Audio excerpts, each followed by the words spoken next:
Welcome to the Bravefeminineleadership podcast. I'm Melissa Hamilton. I'm a former global CEO, company director, and these days I spend my time thinking deeply about influence and leadership and what actually moves people. I've led organisations with more than 5,000 people globally, and over the last few years I've interviewed over 250 leaders, leading CEOs, company chairs and academics. And one thing became clear: the strategic imperative of people leadership has never been more critical. And that's why today I'm in conversation with Chief People Officers. The CPO function has fundamentally shifted. It's no longer a support function, it's strategic.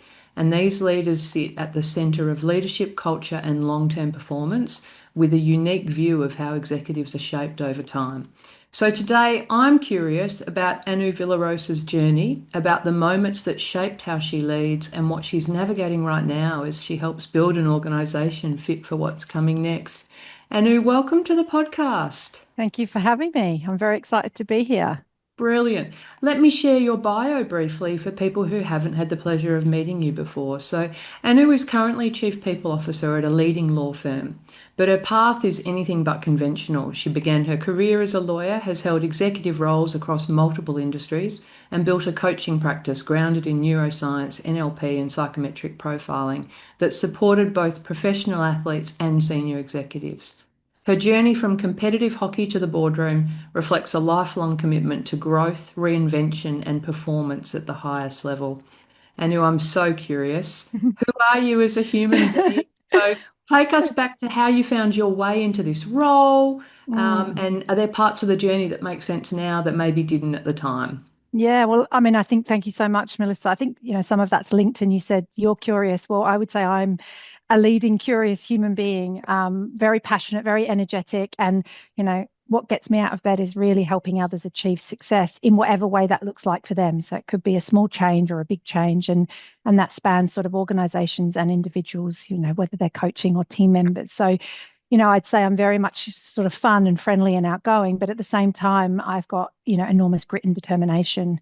If I say I'm going to do something, I do it. I mean, sometimes to my detriment. That's what led to my 4 children, say yes and worry about it later. But it's also created the opportunities that I've had in life, where the opportunity has arose in terms of the different roles that I've taken to say yes. And always have a confidence that I'm going to figure it out and not on my own with the help of others. So that's kind of the way I approach life. So in terms of my journey, yeah, look, I started in private practice in a law firm in London. I was nicknamed very early on as Curious George, the monkey, the character, the Yes. monkey character. And look, I think that really sort of segues in who I am as a person. I always want to understand why. I want to understand the reasons. I want to understand the impact and value. And I want to, often find a way to make it work. And that's kind of springboarded me into other areas of my practice in terms of mindset and performance coaching. So for me, private practice was very conservative at the time I did it. I had great opportunities and great work opportunities, but what really drove me was that stakeholder engagement, understanding my client's business. That's what got me curious and wanting to understand the law, practice of law, but what's beyond that. And so I moved in-house with really great clients like ITV Sport, had great opportunities to work in-house. And it was that point in my career that I realized perhaps I wanted to go beyond technical legal. I found I was noted for being someone who was good at influencing other people, understanding, enabling rather than blocking as a legal practitioner, and that I really enjoyed the strategy that sat behind the business in addition to law. And so that led me to decide to take a year out and move to Australia and just try something new. And it was to the disgrace of my, mum and dad, in that, what are you doing? You're on track for senior legal counsel, even general counsel. And at that point, I thought, why not? I want to try something different. And so I came to Australia and tried recruitment for a period of time. It was an awful time to come because it was in the 2008 crash. But again, this is another point in my career where I learned a little bit about myself, which was when the chips are down, I find a way to make something work. And at that point in time, I was more focused on not seeing the writing on the wall, but what could I do at the time in the business to create success? And that success led to my ability to then move to what was a client of the recruitment practice, a law firm, where there was an opening, an opportunity. And the CEO at the time said to me, I'm happy to take a chance on you, given you haven't practiced HR. come in as a consultant and look, our head of role is open and I'll keep it open if you want to go for it. And at the time I took a 50% pay cut. I sort of backed myself in and went in. I knew nothing about clerkships, graduate programs, etc. But, I got curious and I learned. I learned about what a good graduate program looked like, all the rules and regulations. And I pushed for the opportunity to be more strategic. And I present a plan around how we might do the graduate program differently. So at that point, I felt like I started to understand that was an important point in my career where I was willing to try something I've never done, pick something new, and just make it happen and work. And so from there, I went on to another law firm where it was about building the Melbourne presence and, sort of fixing a lot of problems. So I realized I do like things that feel impossible, that feel challenging. And this is the point in my career I started to realize the power of team. So I'd done a lot of sort of roles where it was about me learning and delivering. And now it was about how do I help grow a team, work with a team to deliver on success. And that has led to many people I've worked with, go on to do very senior roles and be very successful because I wanted to share in that success. So for me, that was the point of career I realized me achieving was great and supporting the business to achieve. But for me, it was about how could I help others achieve as well. And that opportunity led to me, doing 3 different roles: an innovation change role, being a consultant to legal clients, doing learning and development. And really, because I was working part-time doing my business and helping people around mindset and performance coaching. And, from there, I found myself in another professional services firm doing transformative work. And here I am at my current law firm. Again, why did it interest me? Because they said, we've got a lot of things to fix. We need someone that's going to come in who's excited by change and challenge. And for me, the bigger the change and challenge, the more exciting the opportunity was for me. So I said yes. And here I am 2 years on. Amazing. Well, Curious George, I love the story of how I love the story of how you and I meet. I get to come across guests in all sorts of interesting Mm, places, but for you and I have a habit of going to a sauna and doing an ice plunge. yeah. And one of your team, the wonderful Bella, and I got chatting. And when I told her I was interviewing CPOs, she said to me, "You have to speak to Anu. You Oh. must meet her." So and I love that. I love a recommendation that comes from someone's team. Can I ask you, thinking about your role broadly, what do you think is the most misunderstood thing about your role and why? Mm. So I think just understanding the breadth and the points that it touches across the business. I think the other thing is the commercial impact a strong CPO and a strong P&D team, we call it people in development, can have. I think that most people think that we are fairly reactive to people onboarding, offboarding, etc., operational processes, rather than actually having a real effect across the board. So from how quickly we fill roles to how long we retain people to how utilized, engaged, productive people are, how well they're engaging with technology, etc. I mean, from that perspective, as I always say, what isn't people? Whether it's Yeah. payroll, whether it's technology, whether it's elements of finance, whether it's making sure our workforce is happy, engaged, not off work, etc. So, for me, the biggest misunderstanding is the real impact an HR team can have if they have a seat at the table, and that's a really critical point. Is often you don't see them at the board table. Yeah. For example, you might see them sitting underneath the COO, for example, whereas I think if they are understood for the value they can provide cross-functionally, then you really start to see the strong impact that a people in development team can have. At what point in your career did you think you worked out that the role could actually shape outcomes, not just support outcomes? Yeah, it's interesting. Very early for me. And I think that's because I took a role I had a lot of unconscious incompetence. I didn't know. And so, fortunately, a great CEO and general manager at the time that gave me that opportunity where I asked questions about the value and impact that we could have, or a problem we're trying to solve, or an outcome we're trying to achieve. And then I went back to, well, what are we currently doing? And if we did this differently, how could we change the outcome or impact? And then demonstrating the impact it's actually had. So the example I give is at the time we had a graduate program. No other law firm at the time was taking graduates who had finished their practical legal training. And Yes. so everybody, and at the time, the market had dipped. And so many other law firms were not taking as many graduates. I saw that as an opportunity to say, well, if we run a program where we take students outside of the legal services requirements, so the time frame, that gives us an opportunity to take top talent, bring them into our business at a time that no other firm was innovating around their graduate program. In fact, they were reducing graduate numbers, which was in my benefit, clerkship or grads numbers, which was in our benefit because we could then tap into some of that top talent. That Mm. top talent are now partners of that law firm and other law firms. So I've been able to see the impact of that. So for us, it enabled us to, save some costs, but drive really strong impact in terms of quality of graduates just by thinking outside the box and not doing what everybody else did at the time. How much does your sporting background, and I know you've been involved with a number of sporting clubs through the coaching work you do, how much does that sporting background come into your role every day? Mm, every minute of every day. I mean, I describe it as when you're in sport, data is in your face and feedback is in your face. Like you get feedback on your performance, you get feedback on how you've played compared to someone else. You've got the score on the board that tells you you've got whether you're playing or not in the next game, as an example. So it's kind of brutal in that sense. So, Yes. but the reality behind that is that you're constantly learning, you're constantly developing, you're constantly learning to adjust and adapt to feedback. And so for me, my team will talk about the fact that we have this constant feedback loop in a team context, in how we work with the business, asking the right questions, giving feedback so people can learn from mistakes effectively, that we can have safe teams to work in, that we can innovate, people bring up ideas. So for me, the principles of constant feedback, an environment where you understand yourself, your strengths, your limitations, perhaps in a slightly softer way and a more structured way, but those learnings come over in every moment of every day. In every conversation I have, I'm mindful to what information can I share with this person that's going to help them. And sometimes that might be hearing difficult feedback, but then it's about how do I help them put a plan in place to change that.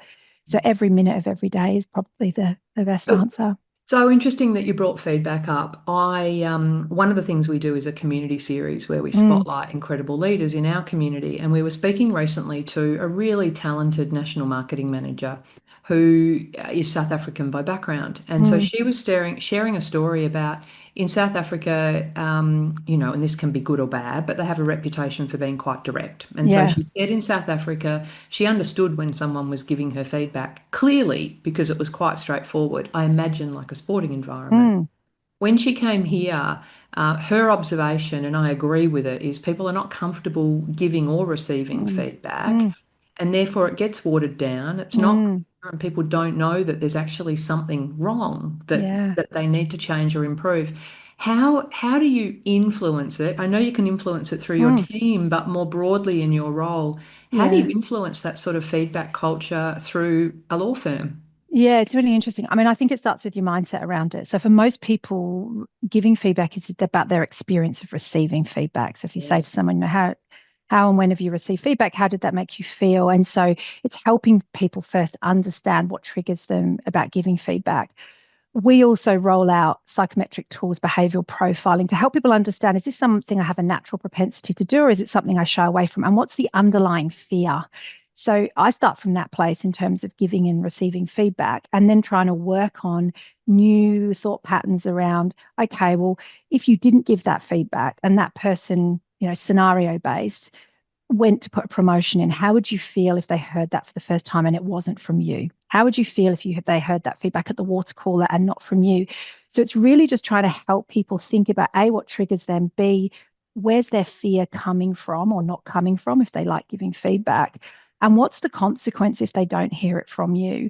I think we get very stuck in, I just want to feel better in the moment and therefore I'm going to avoid. But once you start to get them thinking more broadly about the impact of not giving it, that really helps people. So we run a high performance partner program. We have really strong leadership programs run by three amazing people in my team, where we help people really understand themselves, Mm. understand, about giving feedback, about trust. So it's about education and learning that goes beyond the specific thing you're talking about, and helping people understand the fact that by not giving it, the consequence is much larger. for the other person and potentially you than not, giving it, and then giving them some strategies and tools to give it more effectively. So making it about the situation, the behavior, and the impact in an objective way. So depersonalizing the process for people. Yeah.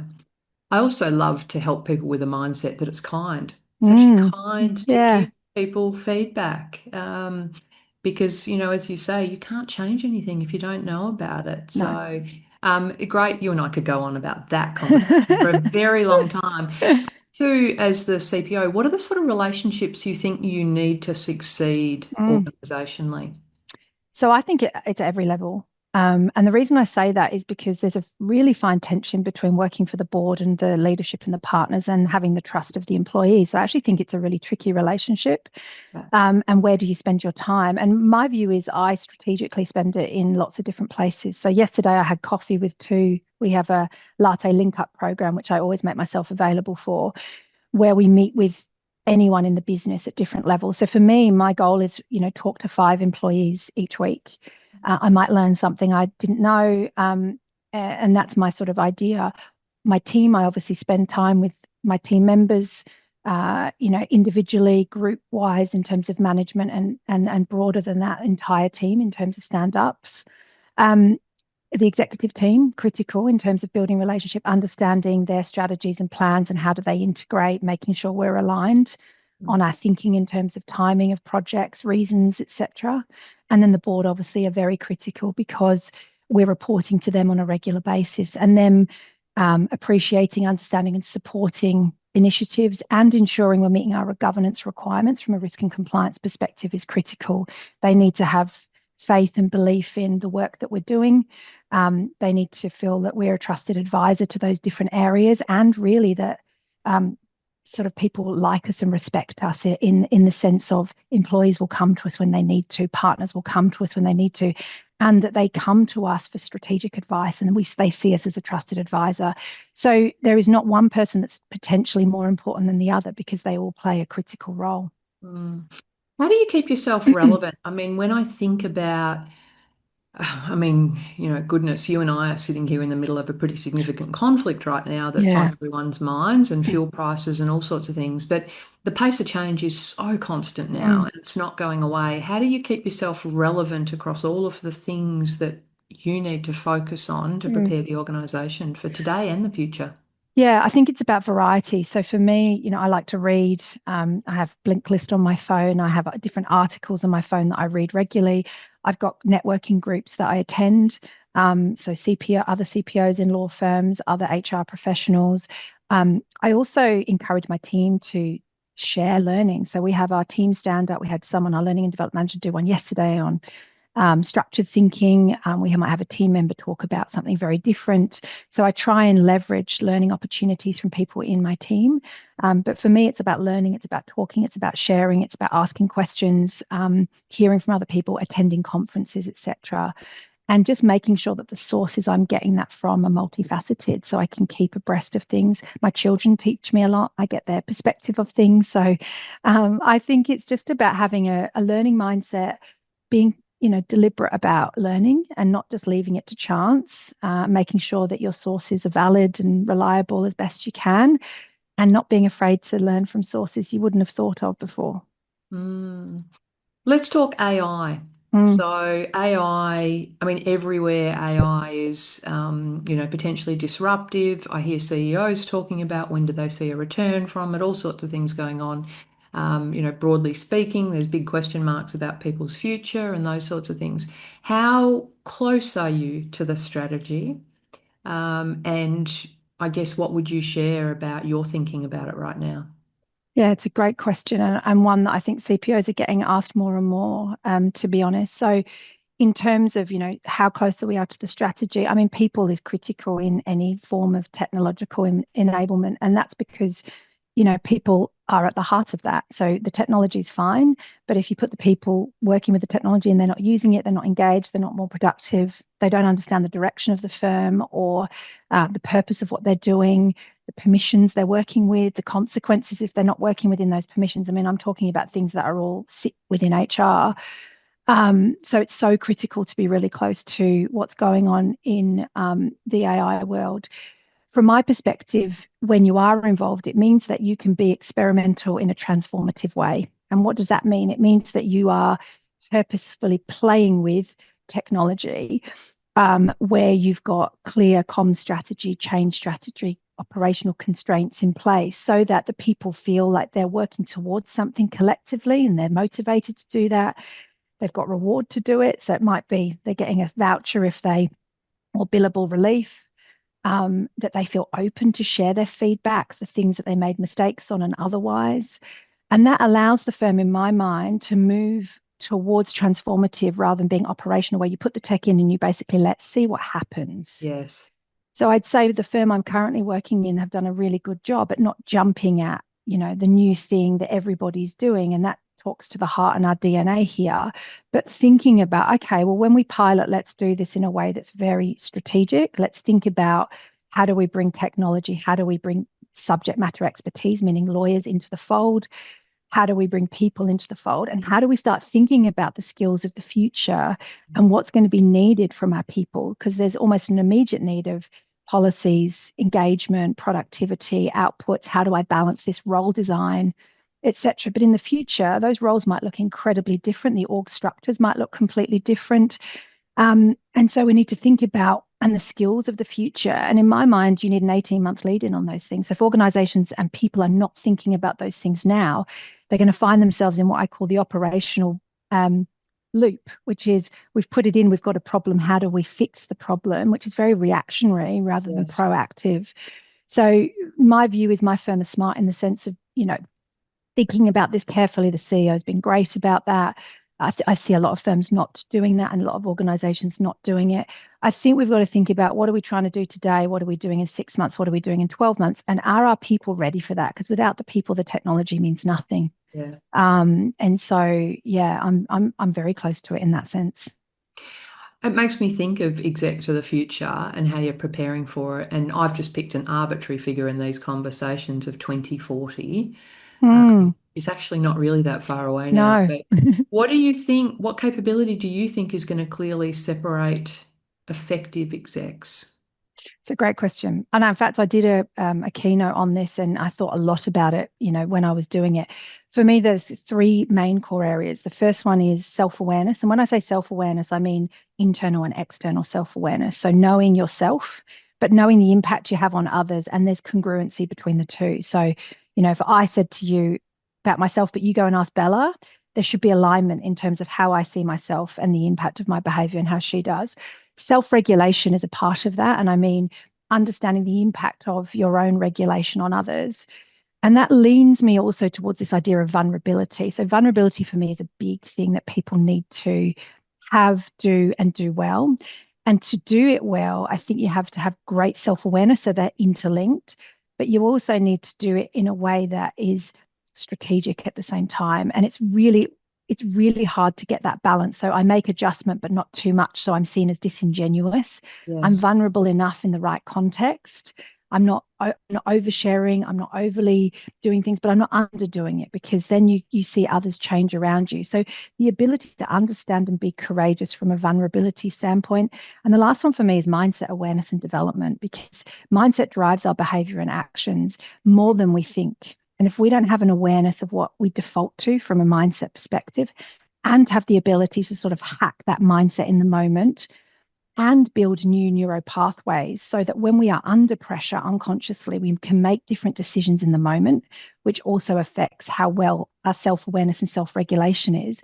Those three things are so interlinked. So, I mean, you could put it in the bucket of emotional intelligence, but I just think that word's thrown around quite a lot. For me, it's about you need to know yourself and you need to understand the impact of that on others. You need to be able to be strategically vulnerable in an authentic way. And you need to be able to be more conscious on strategies to be aware of the mindset you bring to any situation and how do I develop that in the moment and long term. So if we think about, the grads now are going to be Mm, leaving the firm by the time we get to that yeah. time frame. So what are you doing to build that capability in people right now? Yeah, really good. So look, there are multiple things you can do. I think traditional skills are really important. For me, it's about agility. So things like forced simulations for forced decision making, where you make someone feel uncomfortable, where they're forced to understand the mindset and belief system they bring to a problem, but you do it in a collaborative way. So they're doing that in a group where they can learn from others. Okay, well, that was your initial thought. Why did you think that way? And how could you change it? So collaborative agility, sort of forced simulation work, fast iteration idea, getting feedback on the run. So I present to you, I give you a problem, you think about how to solve it, you present your solution. There's no time for perfection. I've got to force you to do something. I get feedback on how I performed behaviorally, the impression I gave, etc. So this idea of training and development, but regular feedback in terms of on the spot feedback, getting them to think in a fast, agile way. For most lawyers, they spend their time studying for hours to prepare for something. So it's about, how do I break that loop? I know you can do that well, but how do I break that loop? So I put you on the spot and I really test who you are under pressure so I can give you the right strategies and tool to build conscious awareness around that. So when you're under pressure again, you've got more options in the room. So I'd say those things are really critically important. Helping them realize they can make mistakes, and the importance of mistakes is critical too, because we're in such a fast changing world. And so you need to get comfortable with that, particularly when lawyers are relatively perfectionistic, in my experience. Yes. And just raising self-awareness early. I mean, I didn't come across psychometric profiling and understanding myself until I got to, like, in-house law, where it was like, these are my strengths. I can leverage these. They give me energy when I use them, but I also have a way of doing something difficult from a place of strength. Or this is how I like to behave. I didn't realize that the impact of that was X. So we're already doing that with our more junior cohorts, is raising that self-awareness. They're a bit, vulnerability, I think, comes later with experience, but I think the idea of self-awareness, emotion intelligence, and an agile mindset is really important. The way you do that is moving away from traditional ways of learning, of lecturing. It's getting them testing, trying feedback, also then doing what we call coaching circles here, where you're bringing that thinking, they've had a time to think about it, and then you're asking them to talk about it and share how they've applied that day to day, and teaching someone in the group to be an anchor of that coaching group, asking the right questions, providing clarification to the group. So the skills they're going to need as they grow in their role, but teaching them parts of it early on so they can play with it a little bit, right? What do you think gets mistaken for leadership potential? And what do you think we should be paying attention to? Yeah, technical capability comes to mind straight away there.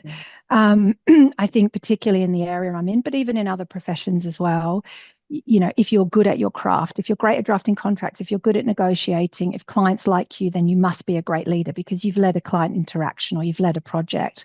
I think that is absolutely false. And most of the time, those particular leaders without that self-awareness can have problems leading and engaging and keeping team members. So what should we be looking for? Well, a lot of the things I was talking about in terms of, the difference between internal and external self-awareness, what I think of myself versus how people receive me. And do I care? That's a big one for me. Like if I tell you, hey, people receive you in this way and it's impacting them, you can say, great, thank you so much, and continue, or you can do something about it. So for me, it's about an ability and a desire to grow, an ability and understanding of what psychological safety in a team is and how to drive performance through, building trusted relationship, healthy debate, making mistakes, innovation. So what's their view on that? And do they understand that concept? Do they understand themselves? Do they understand the impact on others? And then the ability for people to drive a vision, direction, and be accountable around that. So those are the two bits I'd be looking at from a leadership perspective. Do they appreciate they're setting the direction and the principles, and they've got to role model those and hold others to account? And can they create a psychological safe environment for people to work, grow, and innovate in? If they can't and they don't understand any of those concepts, they're probably so far behind the bare minimum for me in leadership.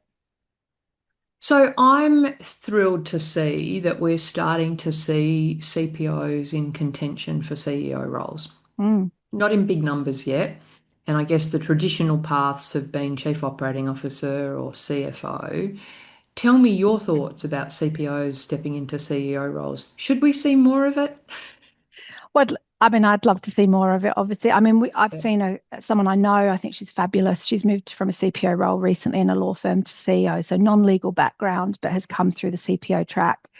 And it was great to see that. I think if people are playing a strategic role as a CPO and they are conscious of the gaps they would need to fill, whether that's through learning, but also having a secure, a strong CFO underneath them as an example, I see no reason why not. And I'd love to see more of that. With strong commercial acumen, with understanding how the role of people impacts the bottom line, there are many of the drivers I spoke about. If we can fill roles fast, if we can keep people longer, if people are engaged, if they're productive, if they're utilized well, if they're engaging with technology, if we can build organizational structure for now and in the future and the skills that sit around that, and we can manage and run compliance payroll, what's missing? Yeah. I think that's the question, is what's missing for a CPO not to be a frontline candidate for a CEO role. The only piece, as I said, might be the financial side, but that can be learnt, or you can lead someone with great skills in that area. I think, why have we gone the other route in some respects? Why have we gone CFO and COO, where there's often a difference in thinking and there's a lack of strategy at times? And so, yeah, my question would be the other way is, shouldn't they be the number one pick for the role? So my final question that I ask everybody is, what is brave feminine leadership from your perspective, and does it need to change? So I look at this logically in terms of what is it? So brave feminine leadership together. And so my perception of that is that traditional female traits, feminine traits, if you like, and I'm saying that with caution, of empathy, inclusivity, great listening, caring, kind, coupled with the idea of being brave, so courageous, visible, transparent, etc., together make effective leadership. Okay, because then those components I spoke about, so accountable, visionary, directional, strategic, coupled with this idea of I can create a safe, psychologically safe team. To me, it kind of leans into that idea. Should it change? Well, I have a view that those traits aren't they traits of just great humans? And so do we need a gender-based label for them? And I don't think we do. I think it's about, let's decide what great leadership looks like. I think it is absolutely a combination of being courageous, which is, in my mind, vulnerable, directional, accountable, transparent, along with the need to build, relationships with people and have great relationship transparency with people, good at giving feedback, trusted, open, a great listener, a good coach. So if you take all of those things together, for me, it's just about, let's define what great leadership looks like. Let's get rid of any labels that are associated with it. And let's put bravery and vulnerability at the center of that. And then we don't need to make it about feminine or masculine. And there are masculine traditional, and I say traditional carefully, traits. There is room for assertiveness and boldness and all of those traditional traits that might go with the male. I think the challenge is when we make it about male and female, we lose the essence of great leaders. And perhaps then it talks to the challenge of not having more female leaders, because it's about whether they are a female leader rather than just, are they a great leader and should they be in the role because they have the attributes of a great leader. So yeah, for me, let's change it. Let's simplify it, because it's about being a great human who has the skills and capabilities to drive change and transformation. Fabulous. It has been so wonderful having you join the conversation. Thank you so much for being part of this. Thank you so much, Mel. I really appreciate it.